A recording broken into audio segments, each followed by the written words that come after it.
नहमदुहु व नुसल्ली अला रसूलिहिल करीम अम्मा बाद फ़ौज़ बिल्लाहि मिनश्शैतानिर रजीम बिस्मिल्लाहिर रहमानिर रहीम रब्बि इश्रह ली सदरी व यस्सिर ली अमरी वहलुल उक़्दतम मिन लिसानी यफ़क़हू क़ौली रब्बी ज़िदनी इल्मा।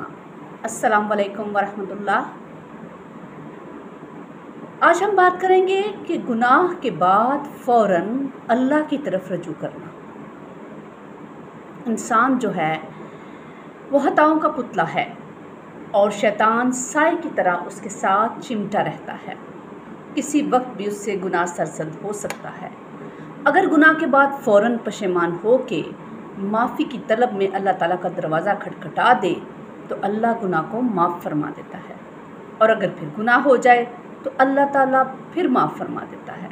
इस तरह अगर बार बार बेख्तियारी के आलम में उससे गुनाह सरजद हो जाता है तो जितनी बार भी वो अल्लाह से माफ़ी मांगता है अल्लाह ताला माफ़ फरमाता जाता है, बशर्ती के बंदा अल्लाह से डरने वाला हो और हठ धर्म ना हो। हज़रत अबू हुरैरा रज़ियल्लाहु ताला अन्हु बयान करते हैं कि मैंने नबी सल्लल्लाहु अलैहि वसल्लम से सुना, आप सल्लल्लाहु अलैहि वसल्लम ने फरमाया, एक बंदे ने गुनाह किया, अब अल्लाह ताला से अर्ज़ करने लगा कि रब्बे ताला गुनाह हो गया। अल्लाह ने इरशाद फरमाया, यानी उसकी ये दुआ सुनकर, कि मेरा बंदा ये समझता है कि उसका एक मालिक है जो गुनाह बख्शता भी है और गुनाह पर पकड़ता भी है।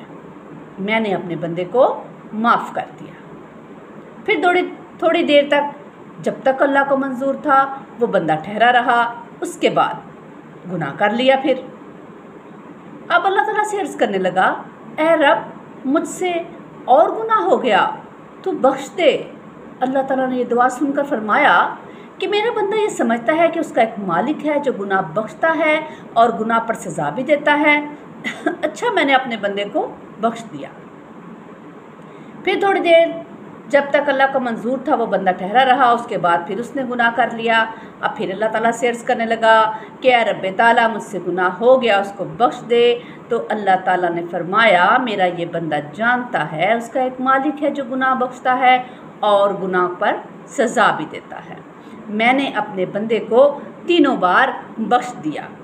अब वो जैसे चाहे अमाल करे, मैं तो उसकी मग़फ़िरत कर चुका हूँ। यानी बंदे से तो गुनाह हो ही जाता है। कौन है जो दावा करे कि मुझसे आज तक गुनाह सरजद नहीं हुआ। जैसा कि अल्लाह पाक ने कुरान पाक की सूरत निसा की आयत नंबर 28 में बताया, वहुलिकल इंसानु ज़ईफ़ा, और इंसान को ज़ईफ़ पैदा किया गया है। यानी इंसानी असाब बड़े कमज़ोर हैं। तमाम ज़िंदगी में कोई भी गुनाह ना करना इंतहाई मुश्किल बल्कि नामुमकिन है।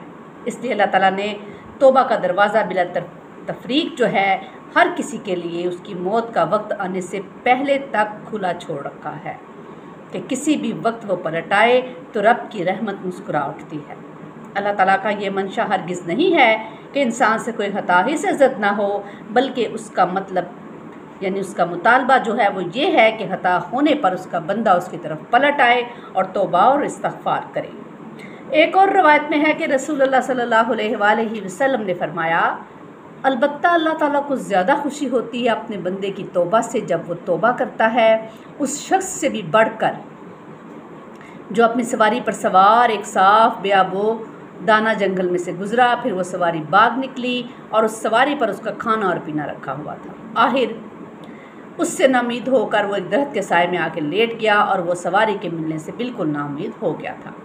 इस हाल में अचानक ये हुआ कि उसकी सवारी उसके सामने खड़ी थी। उसने उसकी नकेल को थामा और खुशी से बेखुद हो के कह बैठा, ए अल्लाह, तू मेरा बंदा और मैं तेरा रब हूँ। यानी उसने फरते मुसरत में भूल के ऐसी गलती कर ली, यानी उल्टा कह दिया।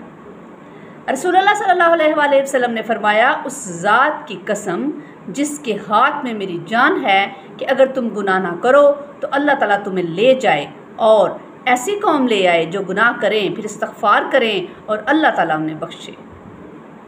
उसकी वजह यह है कि रब अपनी शान रहीमी से बंदों को माफ़ करके खुश होता है। बंदों से गुनाह का हो जाना ही दर हकीकत रब की शान करीमी के मज़हर का ज़रिया है। जब भी कोई बंदा गुनाह करके रब की तरफ पलटता है तो अल्लाह ताला की सिफ़त जो है बख्शिश और अनायत का ज़हूर होता है। लेकिन शर्त यह है کہ بندہ رب سے ڈرنے والا ہو، اکڑا اور اپنے گناہ پہ ڈٹ کے کھڑے ہونے والا نہ ہو، بلکہ نادم اور شرمندہ ہو اور اس سے بھی ڈرے کہ اللہ تعالیٰ کے اس کے گناہ معاف کر دے۔ حضرت ابو ہریرہ رضی اللہ تعالیٰ عنہ سے روایت ہے کہ رسول اللہ صلی اللہ علیہ وآلہ وسلم نے فرمایا، ایک شخص تھا جس نے کبھی کوئی نیکی نہیں کی تھی۔ مرتے وقت اس نے یہ وصیت کی کہ اسے مرنے کے بعد جلا دینا اور اس کی راکھ آدھی خشکی اور آدھی دریا میں بہا دینا۔ اس نے کہا، اللہ کی قسم، اگر کہیں اللہ نے مجھے پکڑ لیا تو ایسا عذاب دے گا کہ جیسا عذاب سارے جہان میں کسی کو نہیں دے گا۔ آخر اللہ تعالیٰ نے دریا کو حکم دیا، اس نے اس کے بدن کے سارے اجزاء جو اس میں بہا دیے گئے تھے اکٹھے کیے، پھر خشکی کو حکم دیا، اس نے بھی سب اجزاء جو اس میں پھیل گئے تھے اکٹھے کیے، پھر اللہ نے اسے سامنے کھڑا کیا اور پوچھا، تو نے ایسا کیوں کیا؟ وہ کہنے لگا، تیرے ڈر سے، اور تو خوب جانتا ہے۔ اللہ نے اس کو بخش دیا۔ یہی واقعہ بخاری کی دوسری روایت میں حضرت ابو سعید خدری رضی اللہ تعالیٰ عنہ سے یوں مروی ہے کہ رسول اللہ صلی اللہ علیہ وسلم نے فرمایا، تم سے پہلے لوگوں میں ایک آدمی مرنے لگا تو اس نے اپنے بیٹوں سے کہا، دیکھو میں تمہارا باپ کیسا تھا؟ انہوں نے کہا، بہت اچھا۔ باپ کہنے لگا، میں نے کوئی نیکی اللہ کی درگاہ میں نہیں بھیجی، اگر کہیں اللہ نے مجھے پکڑ لیا تو سخت عذاب دے گا۔ تم ایسا کرنا، جب میں مر جاؤں تو میری لاش جلا دینا، جب جل کر کوئلہ ہو جائے تب خوب پیسنا، اور جس دن زور کی آندھی ہو اس دن یہ راکھ آندھی میں اڑا دینا۔ نبی صلی اللہ علیہ وسلم نے فرمایا، اللہ کی قسم، اس نے اپنی اولاد سے یہی عہد لیا، آخر انہوں نے اس کے مرنے کے بعد ایسا ہی کیا، جلا کر راکھ کر ڈالا، پھر آندھی کے دن یہ راکھ اس میں اڑا دی، اور اللہ تعالیٰ نے کن کا لفظ فرمایا تو وہ شخص فوراً سامنے کھڑا تھا۔ اللہ نے پوچھا، اے میرے بندے، یہ تو نے کیا کیا؟ اس نے کہا، اے پروردگار، تیرے ڈر یا تیرے خوف سے۔ اللہ تعالیٰ نے اس کو کوئی سزا نہیں دی بلکہ اس پر رحم کیا۔